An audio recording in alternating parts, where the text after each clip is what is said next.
How do I think my song has impacted the relationship? Indigenous Canadian relations. I don't know if I'm the right person to ask that question because I kind of okay. So writing the song was a painful experience to write the song, and the song was a reaction to the life that I had led up until that point. So I was 24 years old when I wrote Proof of Crime, and so this was kind of a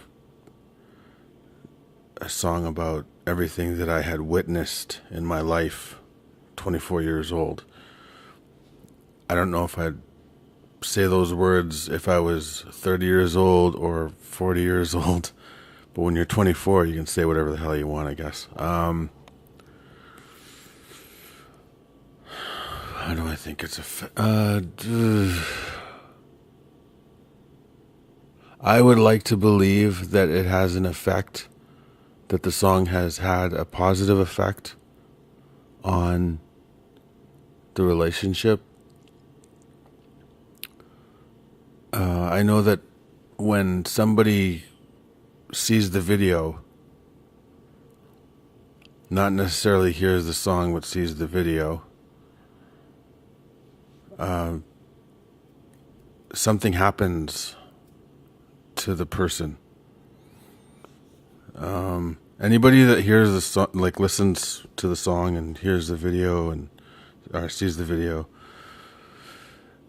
they so music opens up a human's heart. That's what music does. Music opens up the heart.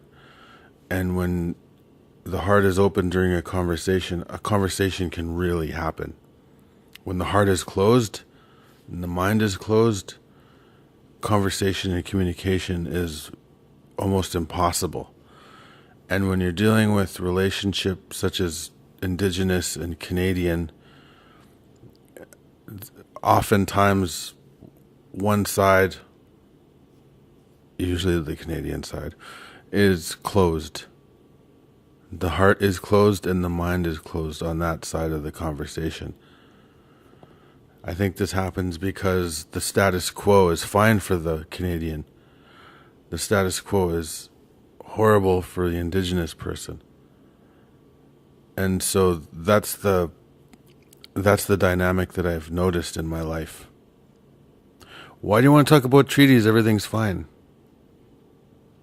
You know, so when you open up the heart, then a conversation can really happen. Communication can really occur between two sides of a conversation. And so I think that Perfect Crime, the video and the song, does a really good job of opening up the heart and the mind, because during the process of watching the video and hearing the song, you let the person that's listening and watching lets themselves open up, because it's the music that does that.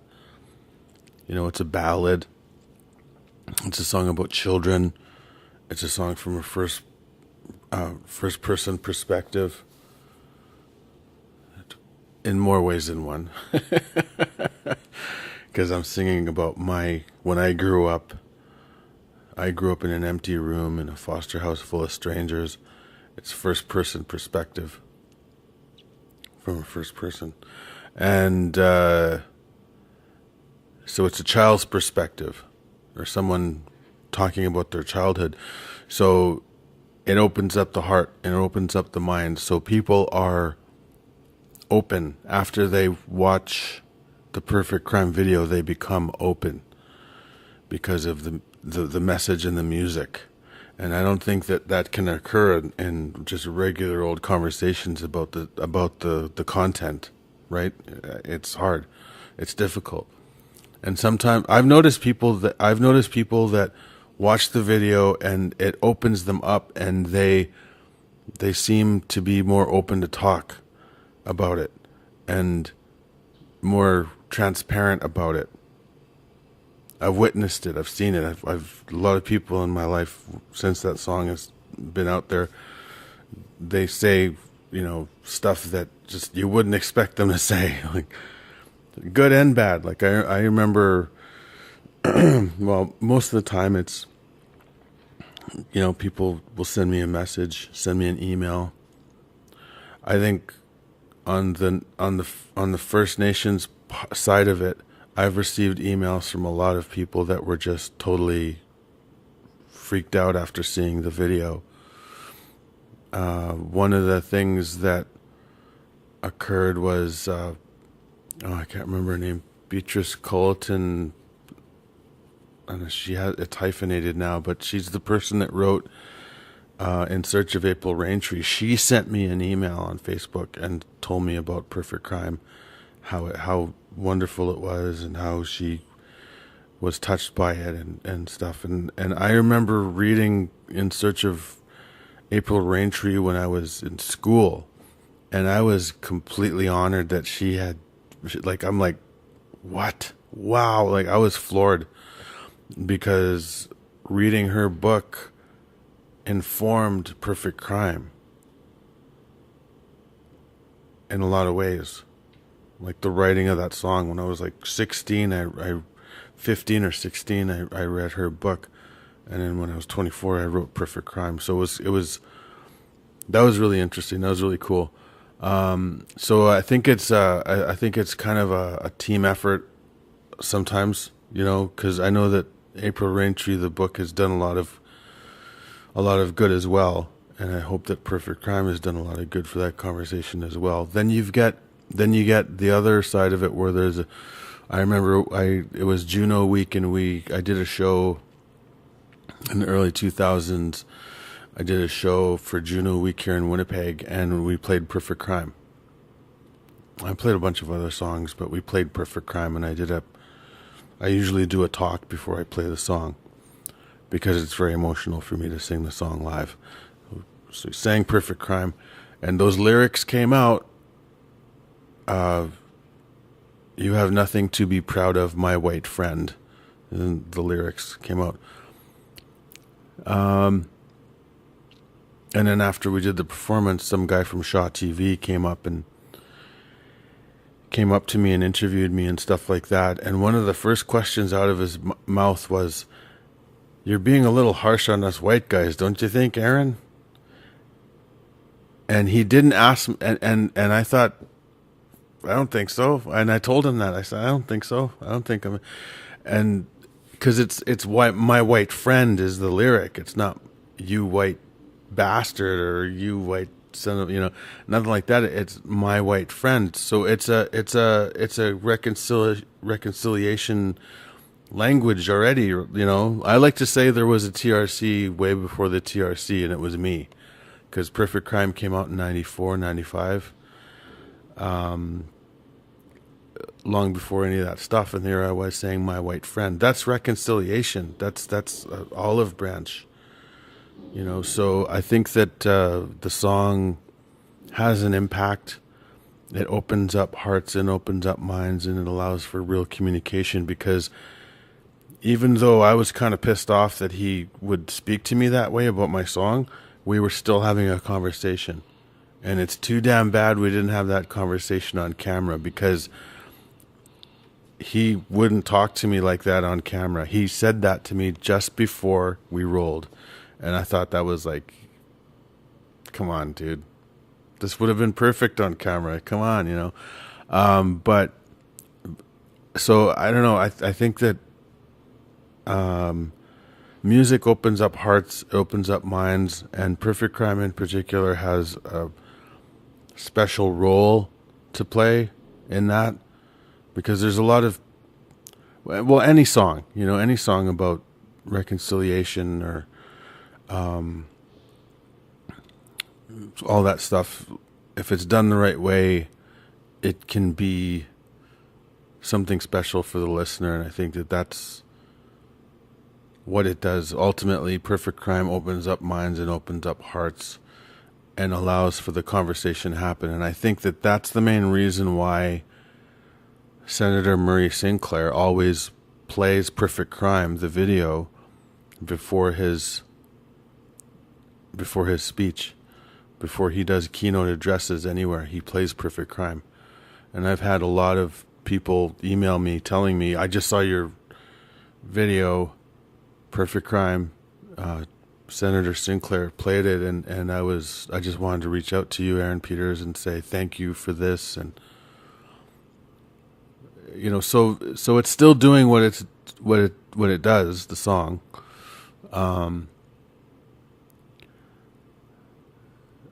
Whoever is sympathetic to the conversation in the first place has a certain effect when they hear the song, when they see the video. Anybody who isn't sympathetic has an effect as well to them. So I think that within all of within the whole concept of reconciliation in 2018 in Canada, I think that Perfect Crime plays that role of opening up hearts and opening up minds so that a conversation can occur in the proper context of a conversation, being that there will be communication between two parties. And I'm pretty proud of the fact that I was able to create something, a piece of art that does that.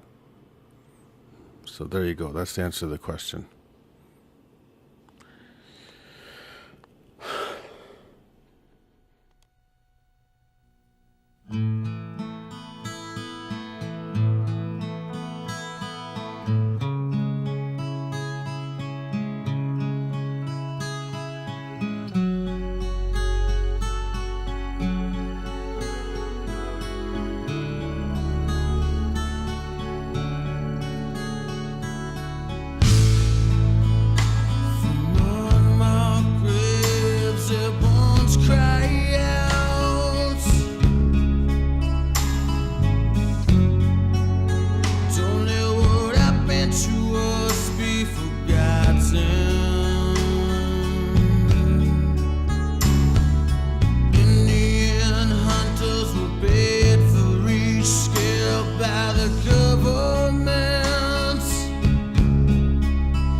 bones cry out.